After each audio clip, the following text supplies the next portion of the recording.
call to order for the Bartlett Economic Development Committee meeting for October 8th, 2018. Could we have a roll call, Tony? Jerry Cabasco. Here.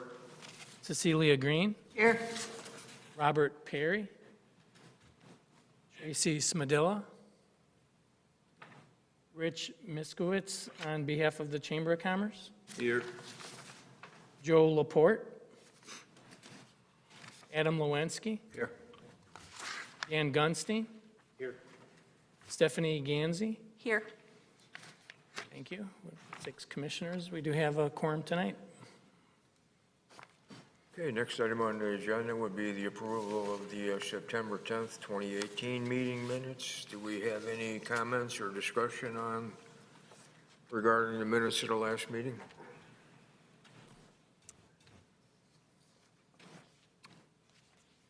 I move we approve the minutes. Second. Okay, all in favor? Aye. Aye. Aye. Aye. Okay, next item, we have a guest in the audience who's going to talk to us, and Tony's going to introduce him. Thank you, Jerry. I want to make note, Commissioner Joe Laporte is present at this time.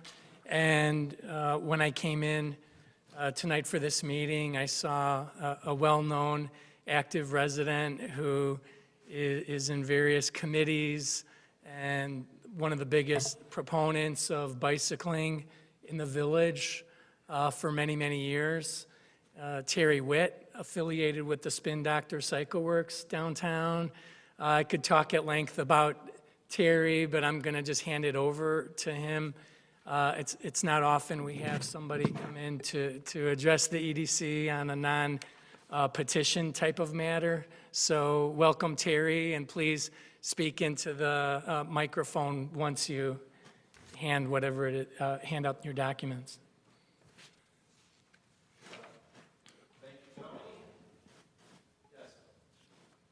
I'm Terry Witt at 471 Southwestern Avenue, a bicycle rider.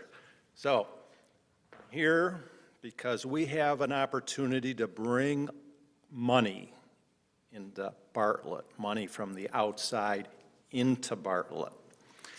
And for many years, 8, 10 years, there's been a bicycle trail on the plans at the county to put a trail in along Stearns Road from 59 to the state park, about 10 years.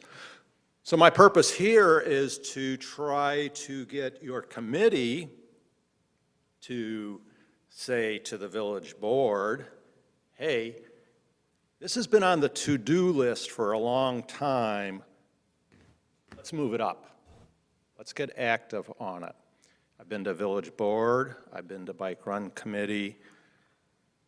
Thursday, I'll be going to the plan commission meeting because planning is part of this whole thing.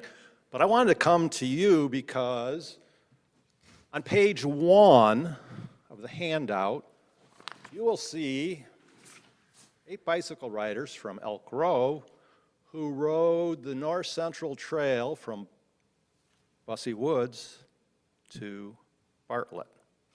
And we were Tony's first customers of the morning, and we spent something like, I don't know, $70 or $80 to put in his till right off the bat, and that's why he's got a great big smile on his face there in the bottom picture.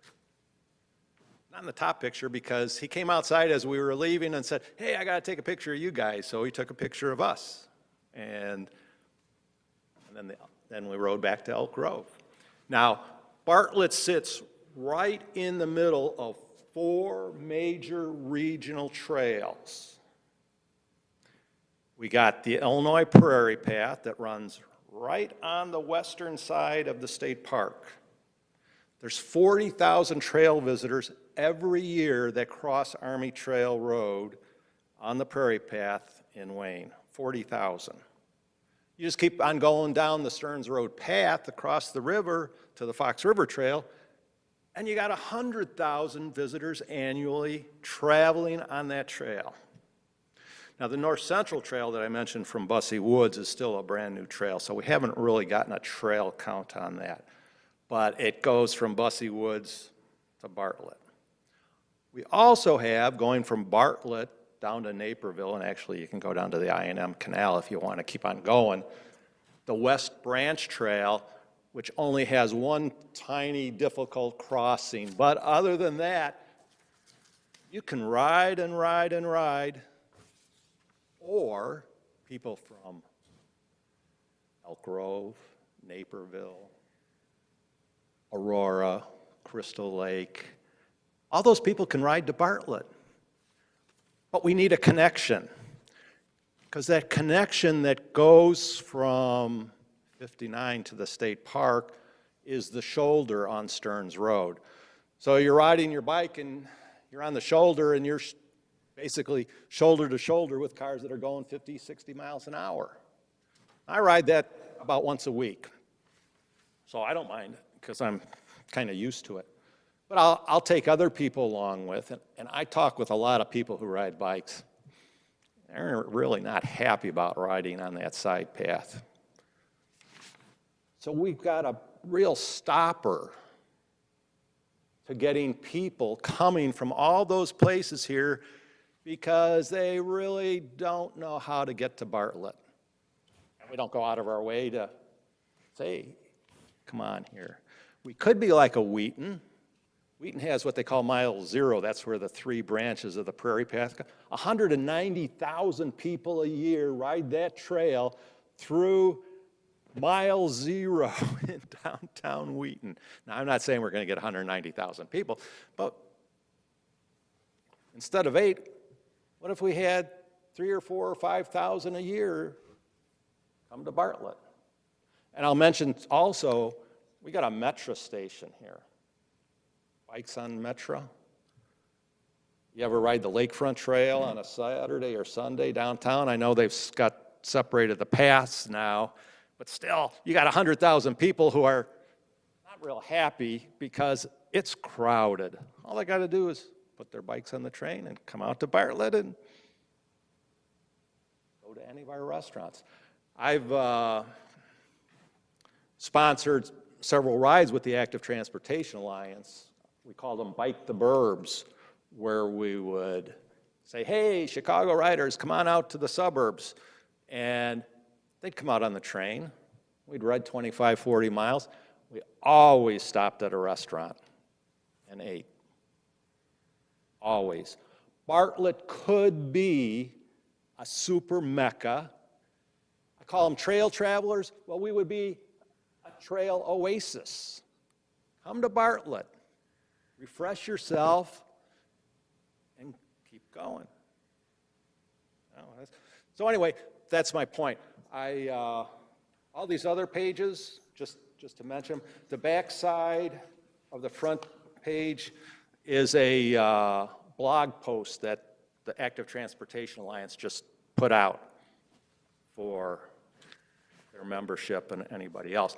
Because instead of just being the only person who's going to village board and say, I put out a change.org petition.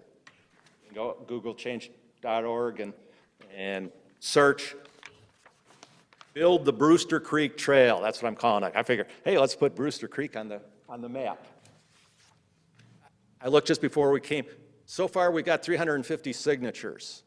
So it's not just me who says, hey, I'd really like to ride out to the state park. Because actually, I already do ride out to the state park. All these other people. The other thing, for people who live in Bartlett, well, you either live in West Bartlett or you live in East Bartlett. If you have an East Bartlett, you got lots of bike paths all over the place.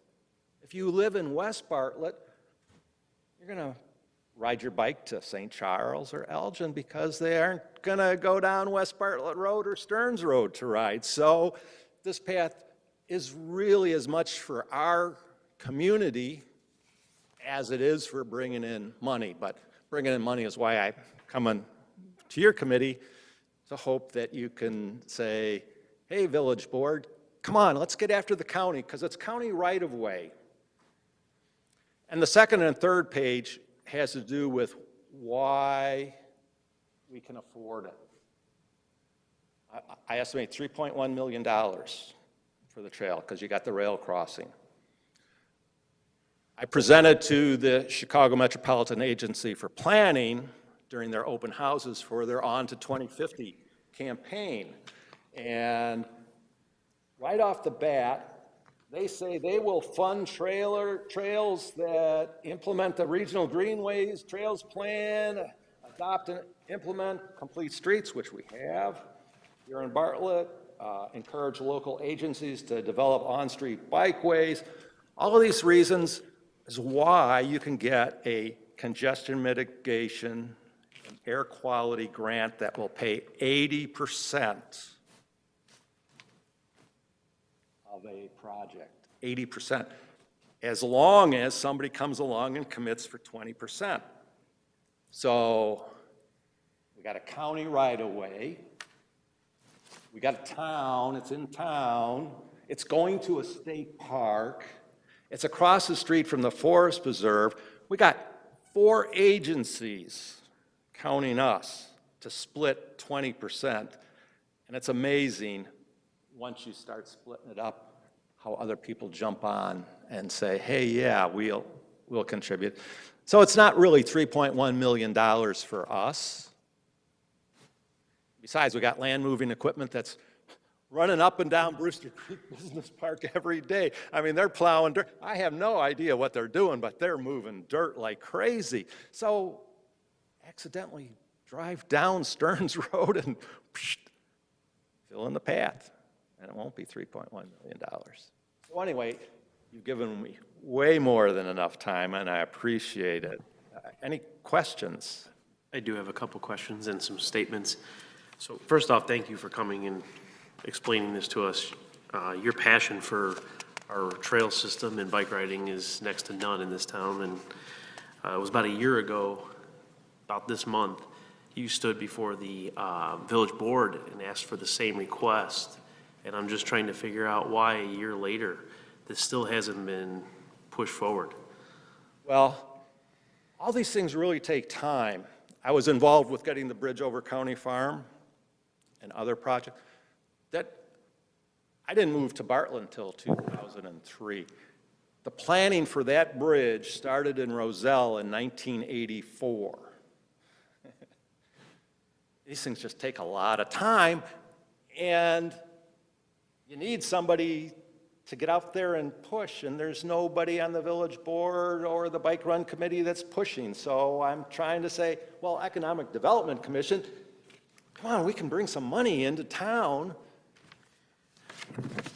I think it stands beyond the money part. It keeps our community together as one. When you have bike paths that intertwine with other communities from a business standpoint and our youth, keeping kids that are on one side of town that can use their bikes to go to the other side of town.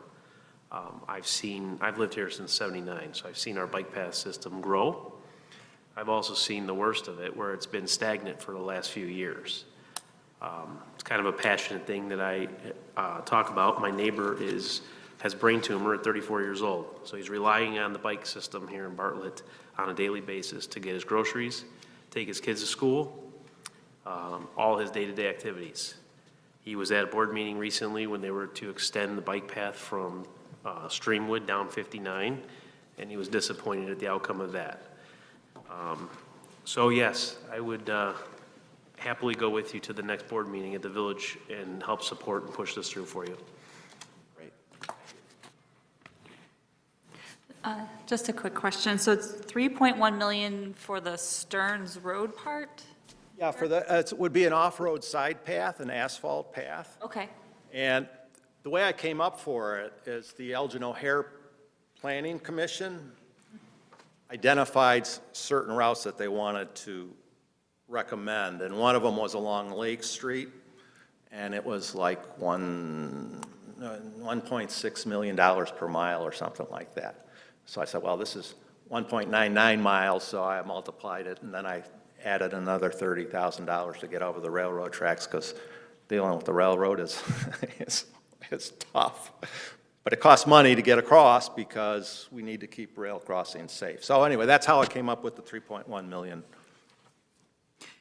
So who would verify that that's like the exact cost for this? Like, how would we know? Okay, well, that's really a good question, because you got to have a plan to start with. And at the very beginning of the plan, as they start getting funded, the first thing is engineering. And the engineering will come through and say, no, that's 3.3 million, or no, that's 2.7 million, or whatever it is. And that's how you refine it, so that you get the engineers who say, oh, yeah, well, Stearns Road is just a little different than Lake Street because of this, but it's going to be really close. It's not going to be $50,000 or anything like that, and it's not going to be 10 million. You know, some people say, oh, let's build a bridge over 59. Well, the County Farm Bridge wound up being about 5 million because you needed a trail also on the other side on Mallard Lake. And the bridge over 59, well, you got a wetlands on one side and a wetlands on the other side, and by the time you get boardwalks and bridges, and besides, when you get over 59 on the other side, where do you go? Mm-hmm. And it takes you away from the business. We want those people to go right straight to 59 and Stearns, to South Bartlett and Stearns, to downtown and Main Street, because that's where they will spend money. All right, hey, when they get out of Bartlett, you got plenty of forest preserves to ride through. And that's the attraction for how you get people to come. People from Chicago come because when you go 25, 40 miles, 2/3 of it is forest preserve. I mean, it's great. Sure beats trying to get down Lakeshore Drive bike path on a Sunday afternoon, you know. Do you have the figures for, I mean, you didn't pull 190,000 people in Wheaton out of. No, can you actually give a real estimate of? yeah, no, we did trail counts. Okay. The Illinois Prairie Path's 50th anniversary was 3 or 4 years ago, and we did specific trail counts. We had trail counters over at Army Trail, and 3 or 4 weekends, we did surveys, questionnaires with the people, you know, did you drive to the trailhead? Did you ride to the trailhead? Did you spend money when you came? They all spend, I mean, every time you ride, you're going to spend $5, $6. You know, the cost of a cup of coffee is, what, $2.50? So were these like unofficial surveys though, just asking people, or is this actual No, there's statistics? physical counters, Okay. counters that counted people. Do you have access to that? That would be a little it's more at two- compelling to Well, be able to say from an EDC perspective. yeah, Like, this could really bring in people if there was Yeah, numbers to support that would be. DuPage County Trail Coordinator. has Okay. all of that information, and I'll ask them. I can ask them for it. Yeah, it seems like that would be a lot more I could- compelling if we then brought that to the board.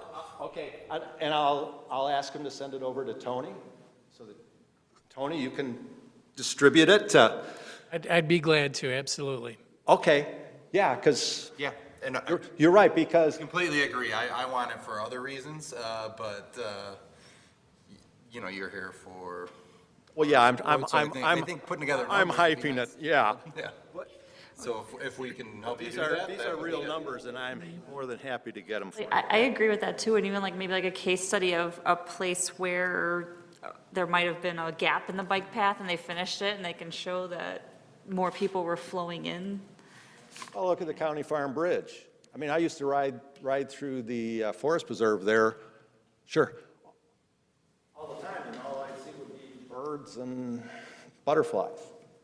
The bridge, I'm seeing people riding, couples are riding. I don't think they've ever ridden their bike for 20 years. They've taken them out of their garages and dusted them off, and there's people going into Mallard Lake and Hawk Hollow Forest Preserve all the time. I mean, it's very crowded, and it's families. It's just a whole lot of people. I know the people in Westridge, a lot of them like to come to the Metro stop in the morning. And most of them are kind of afraid to ride down West Bartlett Road in the morning. But they could cut through the state park and come down Stearns and get over here if they really wanted to do a ride. You know? The other thing is, I mean, you got an ice cream stop on all four corners there at 59 and Stearns, so I like to push ice cream because my grandkids they won't ride with me unless I stop for either ice cream or a park. So is the ask today to forward this to the board? Yeah, forward a then- recommendation to the board to say, it's on the plan, it's on the to-do list, let's get it up to the top. And then what would be the ask from so the board, the village could put in X amount of dollars, or they have to then pass it to someone else? Good question. The next step would be, okay, a village board, call up the county, because it's their right-of-way, and say, listen, let's get that trail built. It's a dashed line on their plan. Let's fill in those dashes. How can we help? Terry, it's on the to-do list for DuPage County or for the village? Whose to-do list? It's on both bicycle maps. It's a dotted line on the county bicycle map. It's a dotted line on the village. Wayne Township has a bike plan. It's a dotted line on there. It's not specific as to what it would be, but if we want it to be useful, we want it to be an off-street side path, not just a crushed stone trail. It's an asphalt side path right now, all the way from Lake Street to 59. And with the construction of 59 and Stearns, it's going to be a side path down to that first street, I've forgotten what it's called. And then it's a sidewalk from there down to Linfield Lane. And at Linfield Lane, that's when you get the wide shoulder. And that's when people get nervous. So it should be an asphalt side path, off-straight side path, all the way to the state park. When we get to the state park, you then have a side path that crosses over the prairie path.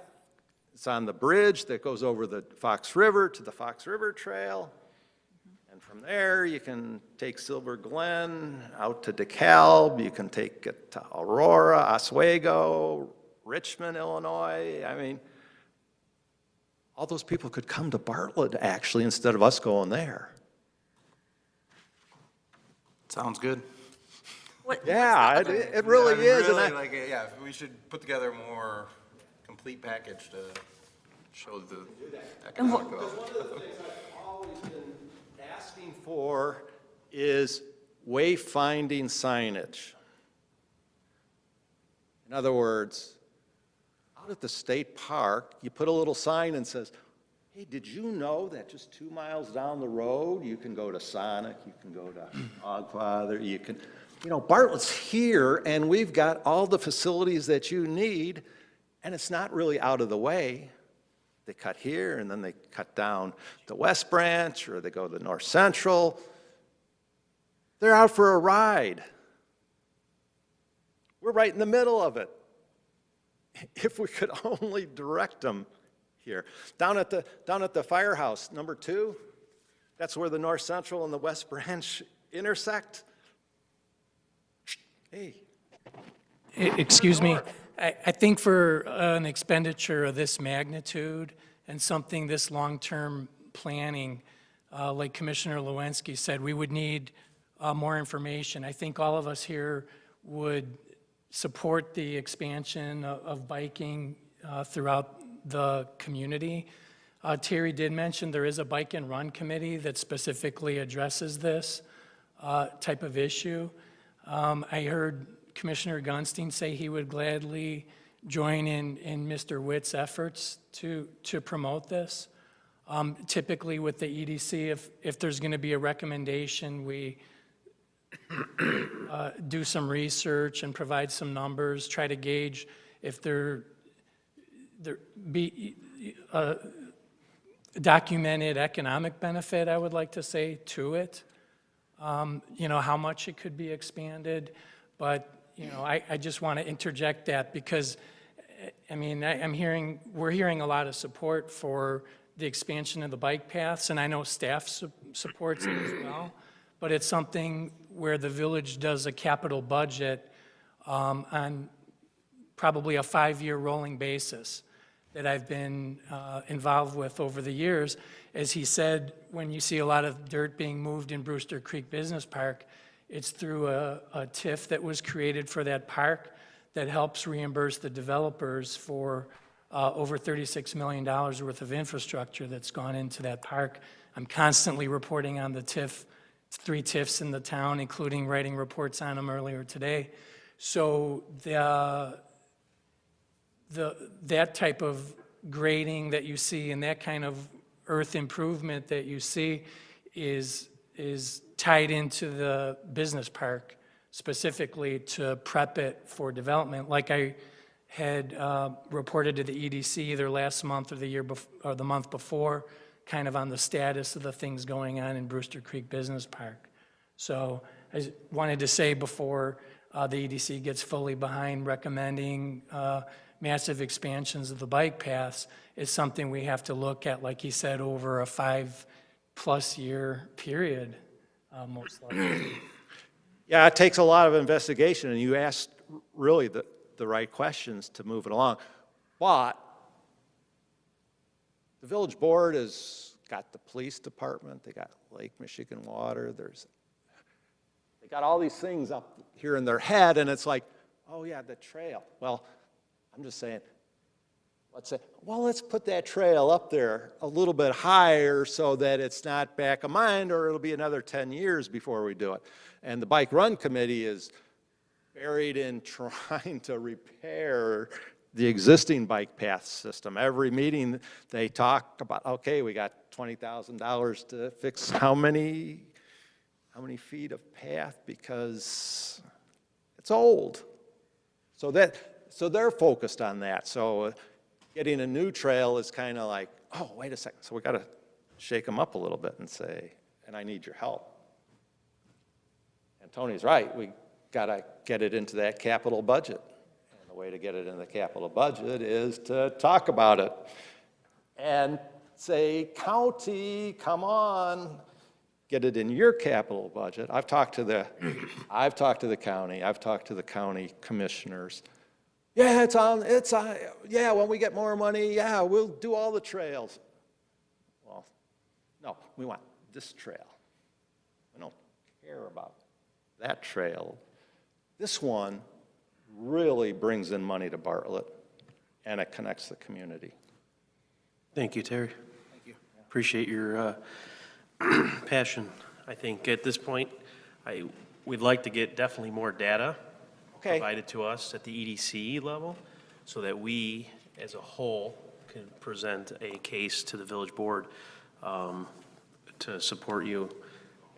And I will get trail count information and the resource for my 3.1 million. And an organization called Trails Illinois also helped with the trail counts, plus they did an economic analysis of the benefits of trails. So I'll get a hold of them and try to get that forwarded to Tony as well, so that it's not just one guy or just 350. Oh, and by the way, if you would please go to change.org and search build the Brewster Creek Trail. Okay. Then we'll get to 351, 2, 3, 4, 5, 375 when I wake up tomorrow morning. I think given a lot more data that you could provide would definitely be a stronger case as we present it to the village board. So if you could include that as you get it in your next packet, that would be great for us. Hey, Tony, does the Bike and Run Committee meet regularly? Are they like us, an advisory committee to the Yes. village board? Yes, with the disclaimer, I don't staff it or attend any meetings or follow their agendas. They meet, it's my understanding, on a monthly basis during the day, Four, Village Hall. excuse me, Tony, four times a year for 90 minutes. Well, 90 minutes if I'm there. Stand otherwise corrected. 60 minutes. It's a committee that was created largely also on the efforts of Mr. Witt. Yeah, I was on it for the first 2 years and then I made ways for some younger people. Could they not be an advocate as well to the village board? Really, they should be the primary That's advocate what I was thinking. for it. Yeah, I mean, I would imagine that's their purpose, is to seek expansion of biking and running opportunities in the village and improve upon it. It would be, but like I say, they're busy trying to repair what we got, and it's like, that's what they're taking care of. Thank you. Okay, well, thank you for coming in tonight and talking to us about it, and we'll, I'm sure we'll be discussing it some more and looking for recommendations from staff on how we fit into this whole scheme of things from an economic development standpoint, and appreciate your time.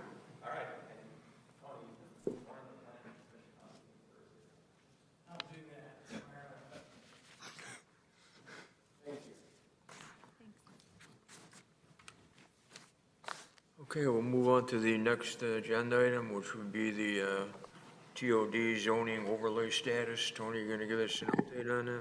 Yeah, thank you. I'll go kind of quickly through this because I have some slides as well, as you can see up there.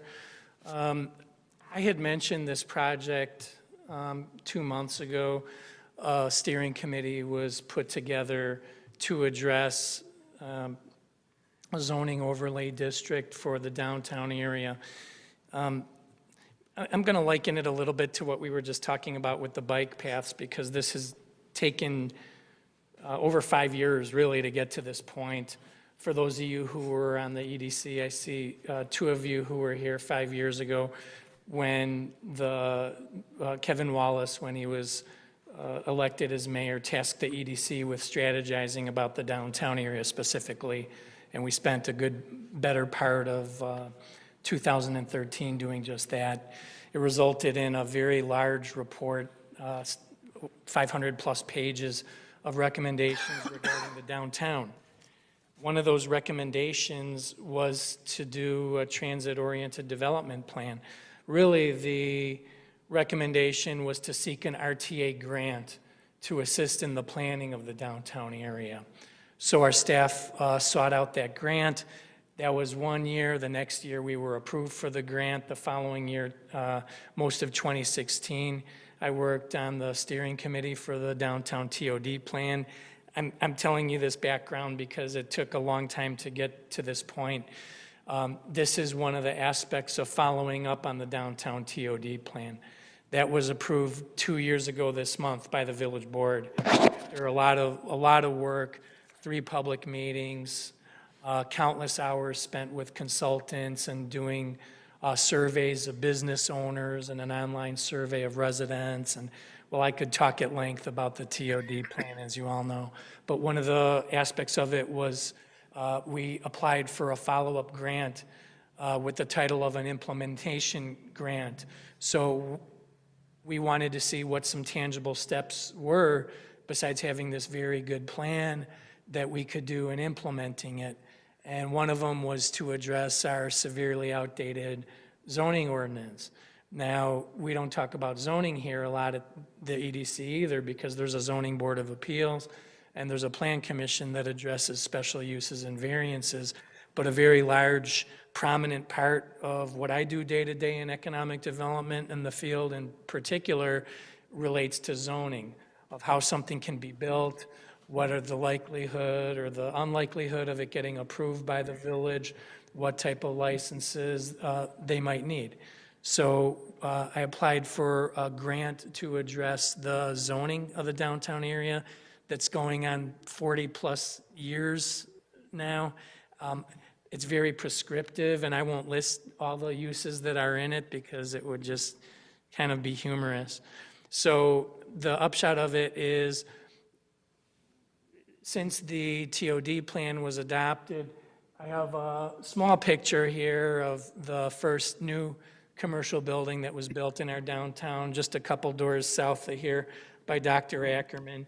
And she's actually part of the steering committee now for the zoning, but we met with her extensively for quite a period of time while she was going through the project, selecting a site, trying to get her into the downtown, and then encouraging her to build something modern and closer up to the street, multi-level with residential upstairs. So really, this is something our staff points to as the first building in the downtown that was built according to the TOD plan. So a few months ago, I had mentioned that we were talking about doing form-based zoning, and I recall Commissioner Gansey asking a question about form-based zoning, and I tried to explain it according to the way I understand it, which is just kind of using those words, that it relates more to form than a particular type of use, or dissecting, exactly how to categorize something in the zoning ordinance. We had our initial kickoff meeting for our steering committee, I'm going to say about 4 weeks ago, and we have a consultant that the village retained to help us through this project. And rather than going through the 45 slides that she showed the committee before we discussed it, I took a few out that I think best epitomize what form-based coding and zoning is all about. And the reason I bring it to the EDC, besides that it's an interesting thing, is we spent so many months and years focusing on the redevelopment of the downtown.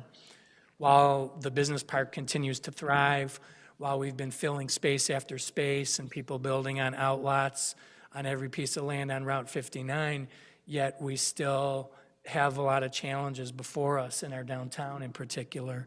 And form-based zoning is a logical step in this process. So I'm going to show you some slides. What is form-based coding? I'm not going to read every word, but it results in a predictable built form. Again, kind of addressing the form of the buildings a little bit more so than the particular use. Focusing on a high-quality public realm. It's really something that a lot of the communities have embraced and adopted that have done transit-oriented development plans.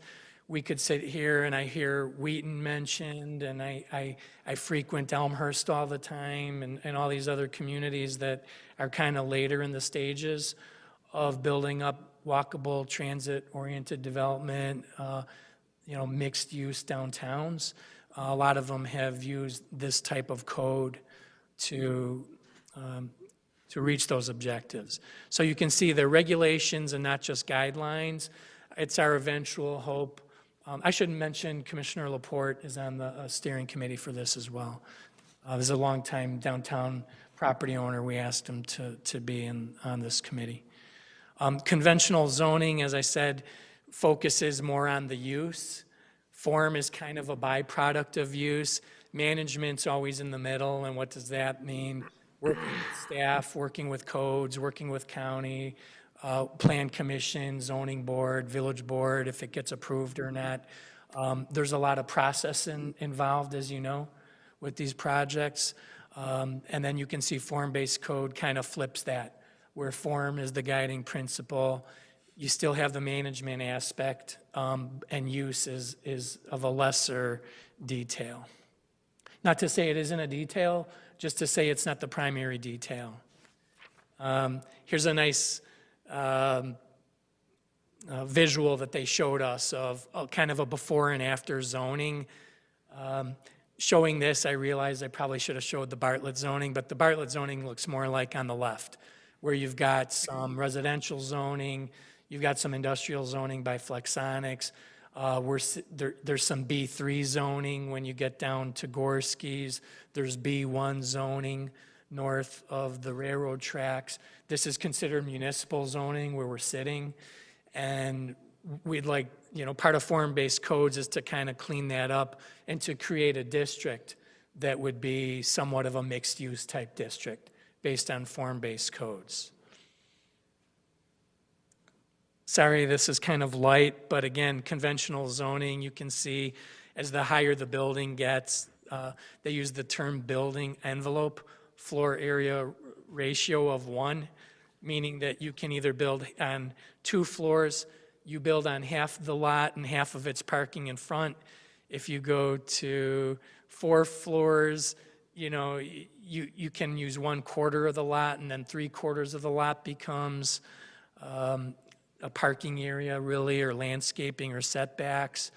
And what you see on form-based code is a building, again, kind of like Dr. Ackerman's, but simplified, pushed up to the street with the access along the side here and parking in the back, predictable building envelope.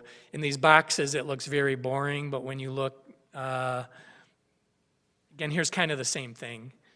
On the left, you see how a lot of our older strip centers in our downtown and the older buildings are. And it's typical, it's not to critique it, it's typical suburban development pattern that, through the review process and how people built things for many decades, that was the way to do it, like Main Street Plaza, or the way V&V Paisano is built, or the way the cleaners across the street, big parking always in front, about halfway through the lot is the building.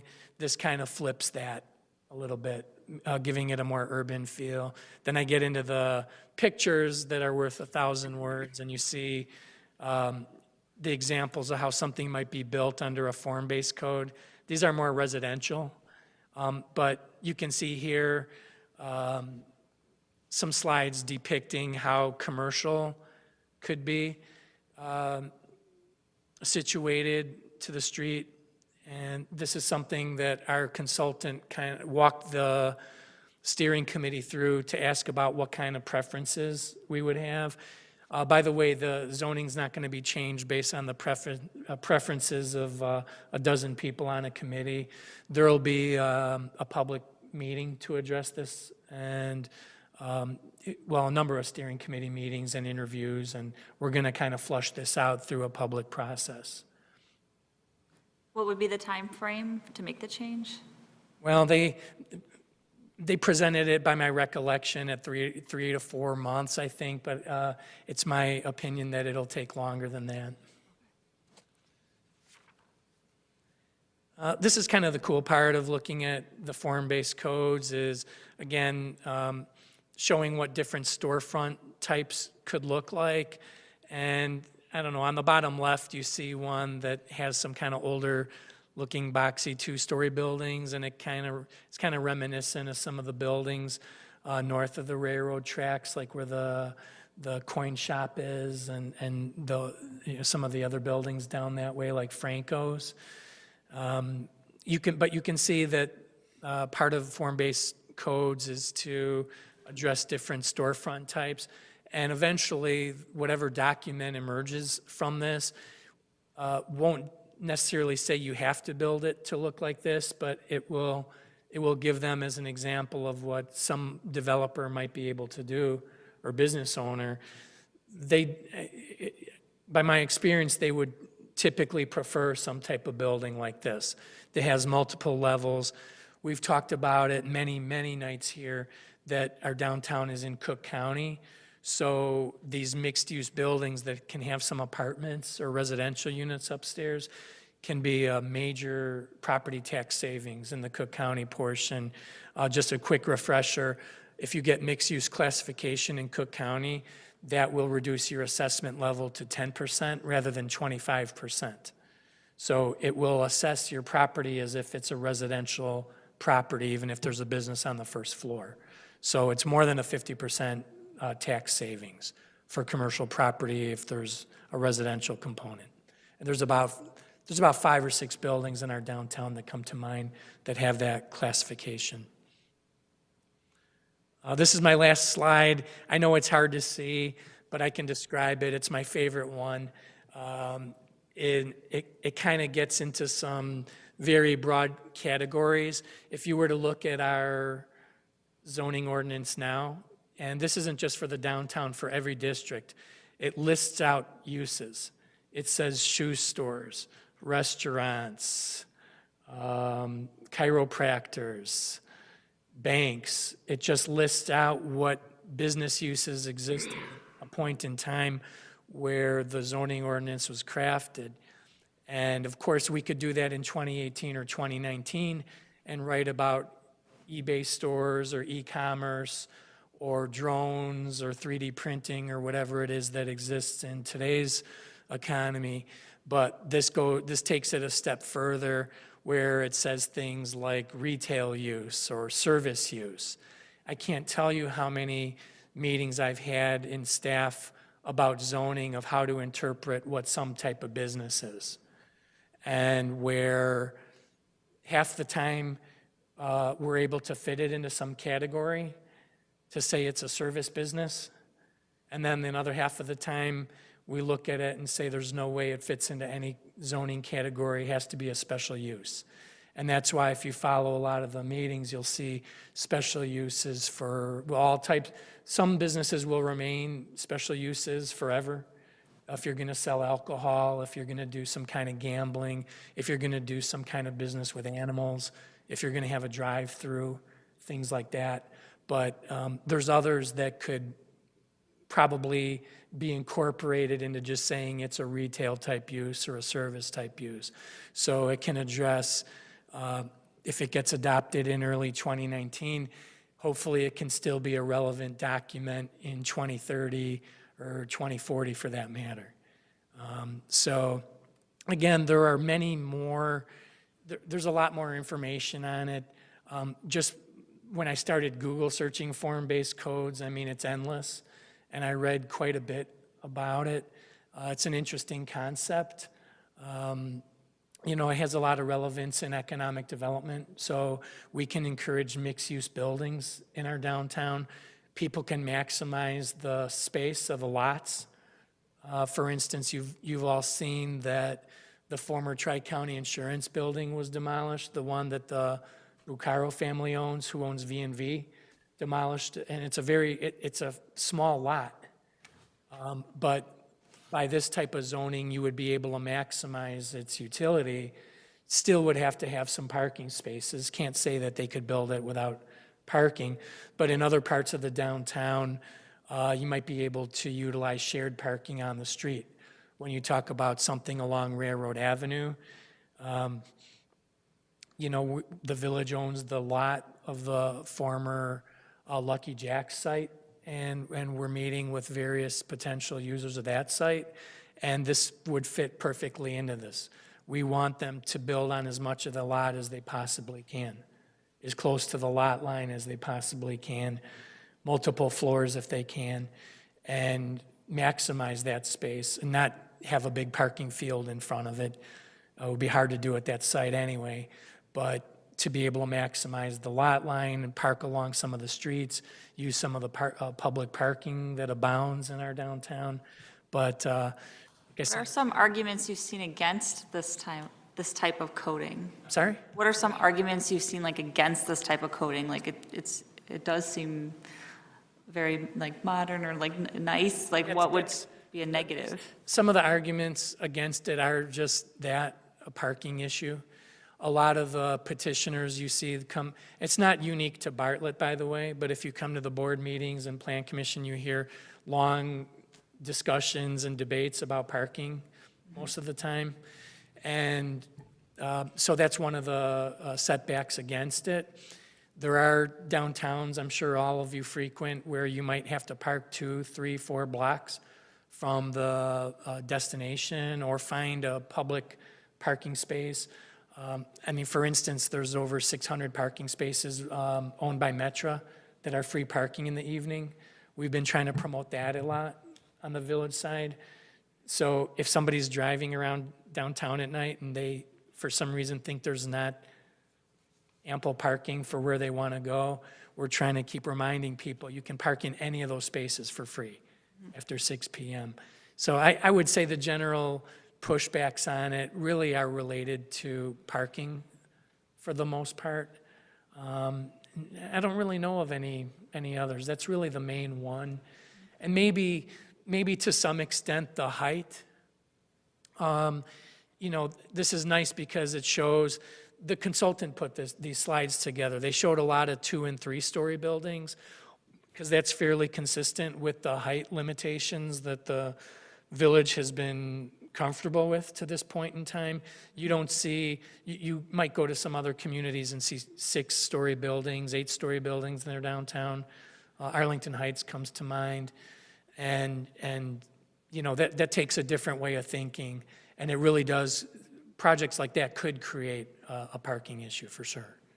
So that's one of the drawbacks, I suppose. Wasn't a parking garage discussed at one point as part of the TOD, or? There was a parking garage discussed in the TOD, not so far as to say this is something you need to do, but it was in the long-term plans to possibly address it. The funding on that is a whole other ballgame, but if you take the funding aspect out of it, then that's something that has been contemplated before as the village grows, or I should say when it grows. That's something that could be done. We're not here tonight to talk about TIFs, but usually those are funded by TIFs. They're really extremely expensive projects to get into.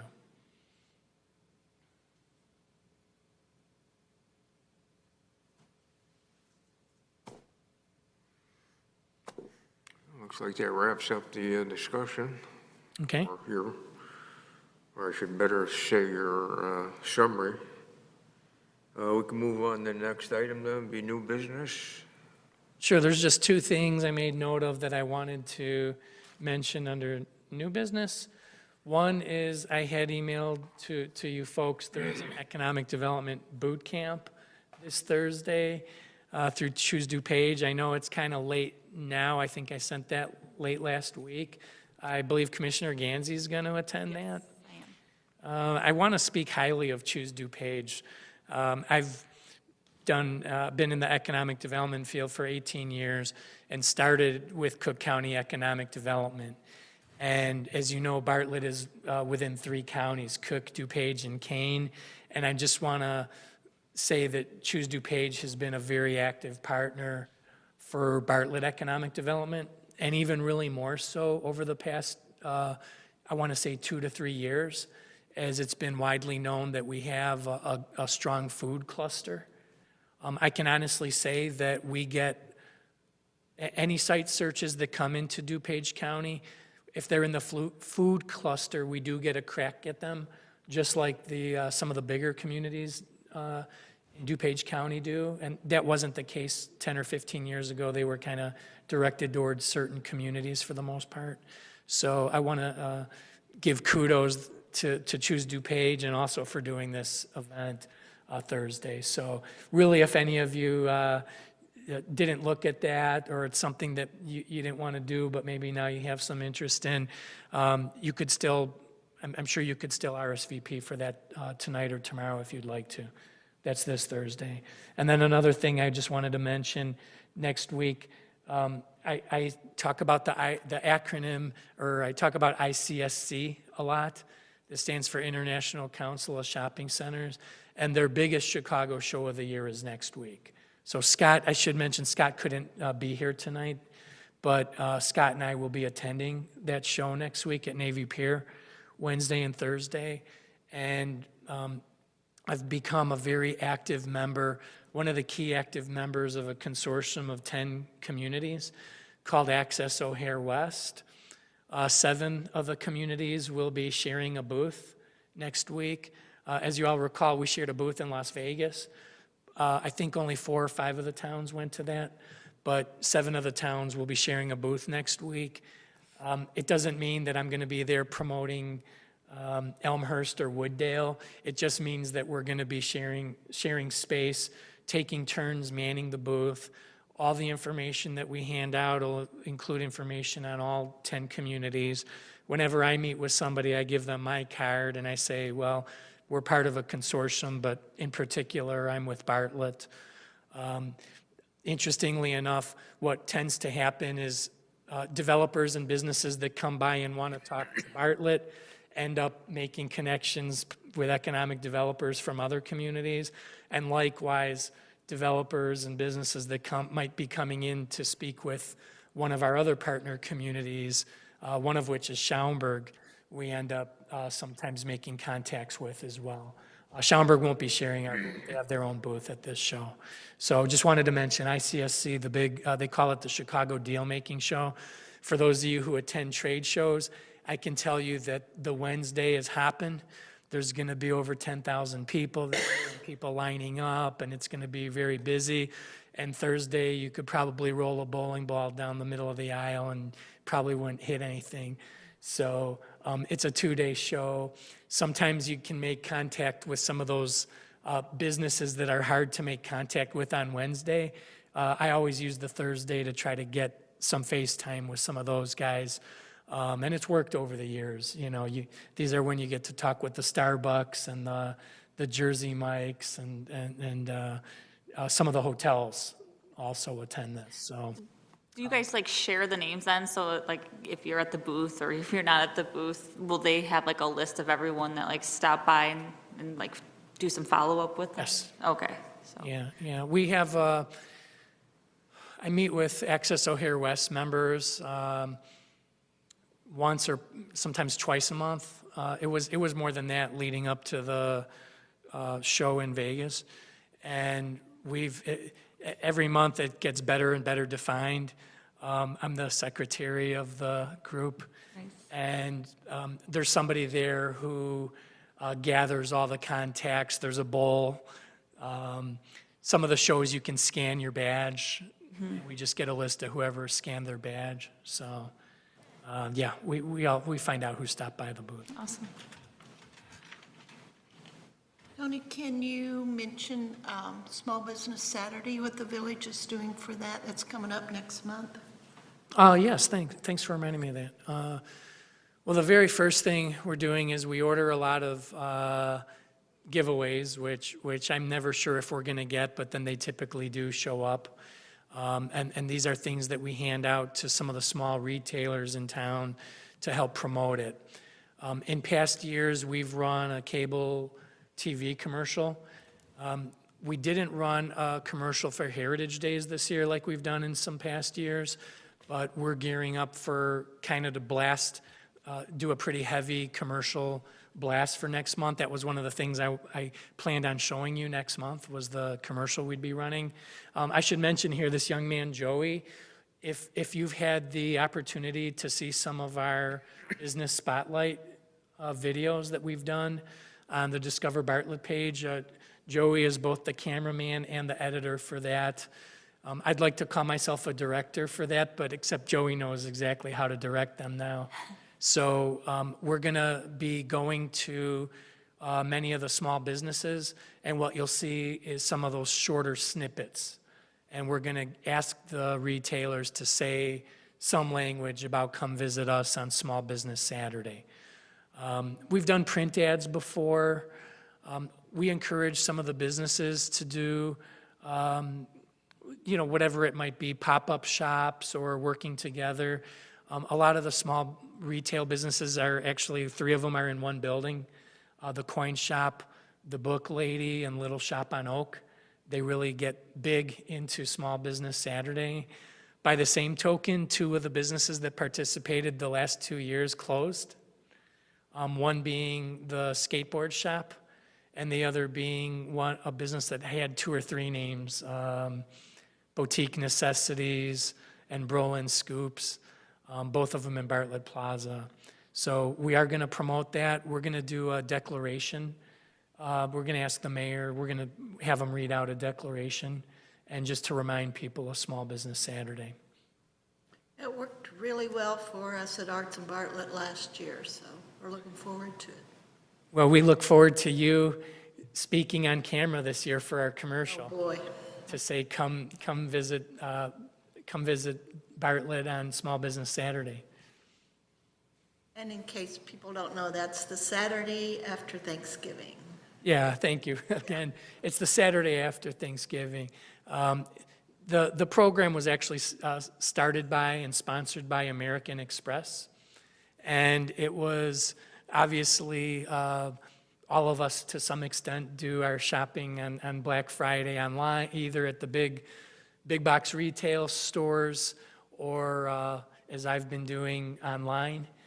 And what this is, an event that helps promote to shop local at small businesses. And that's something that, again, just speaking personally, it's something I make sure to do every year, to buy a few gifts at some local shops in downtown Bartlett. Banbury Fair's been here for over 35 years. That's a good one for holiday gifts. And so it is the Saturday after Thanksgiving. And you know what, I should mention, anecdotally, the businesses that we featured have all thanked us.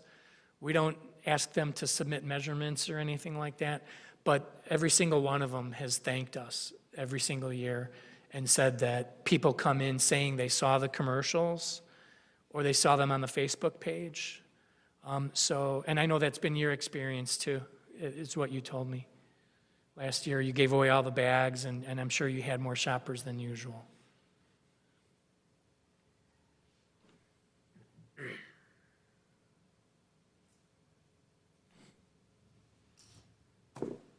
If there's no further discussions, we can have a motion to adjourn. Motion to adjourn? You have a second? I'll second. Okay. Motion carries. Meeting is adjourned at 8:01, Thank you, Jerry. 8:02. 8:02.